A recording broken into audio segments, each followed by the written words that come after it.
Hello everyone. In this video we're going to go over how to set up the clamp to the frame of your generator. When installing your clamps, you will either install them 9 inches below where the gas tank meets the frame, or a 1/2 inch below the lowest edge of your electrical panel. You will choose whichever position is lower. Now that we've determined the position at which the clamps are going to be at, we're going to go ahead and take our rubber sleeve and install the clamps to the frame of our generator. Take your rubber sleeve, placing it on the frame with the mouth of the sleeve facing away from your generator. You then take your clamp, pushing it onto the frame, and then sliding it up onto the rubber sleeve. Ensure the clamp is at a 45-degree angle.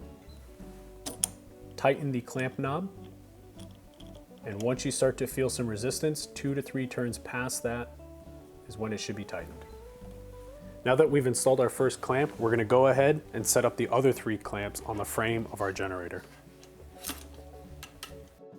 Once all 4 clamps are installed, they should all be at the same height and at a 45-degree angle.